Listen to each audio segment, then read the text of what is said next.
Hey, my people, I'm back with another very short video on the stick illustrations that I show my students all the time. At the end, hey, there's a little clip if you want to do a walkthrough of the whole studio that I just built, and I did it so that I can work out my mirrored kit ideas. This stick illustration is one that comes up a lot because we talk about hand technique, and so on one end of the spectrum is control, and on the other end of the spectrum is synergy. And synergy, I'll explain that here in a second. So control on a technique standpoint is just full control. It's what I call the white knuckle technique, right? It's just, you just have full control. The stick doesn't do anything except for what you tell it to do, basically. And it doesn't have any energy of its own. It's only you doing everything for the stick.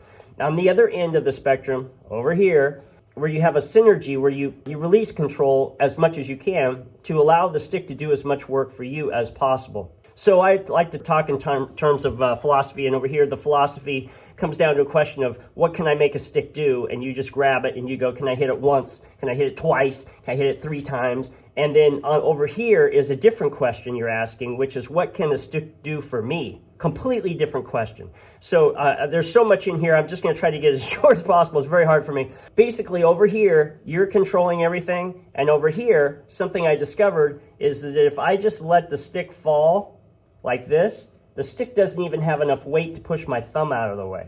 That's zero energy that I'm putting in because it literally is nothing. The more I pull it in, the more energy that I am using, the more control I'm exerting on the stick. And so the freer I can be on this end of the spectrum, the more the stick can do for me. That alone just changed my life because I was kind of taught in this sort of fulcrum thing. I had a big callus and a dent in my thumb from squeezing out, but it's technically right up against the palm of your hand right here, not over here where you release control. Now when you're actually playing for real, you're going to use everything in the spectrum as you need to move around. There isn't one thing that fits every kind of rhythmic possibility and every kind of movement possibility that you're going to need. So what you have to do is become, once again, a full spectrum person. This is easy. This is kind of like baby steps when you can always just pull your hand in and control.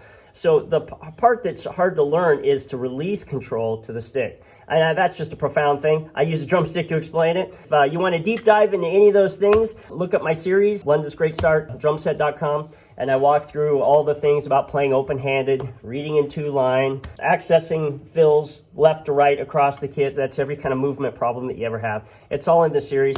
I really appreciate you guys watching these. These are little tiny profound things that I end up talking to students with like every day, and it just keeps coming up, and I go, I gotta put these in little video form. From the Great Start Studio, thank you for watching.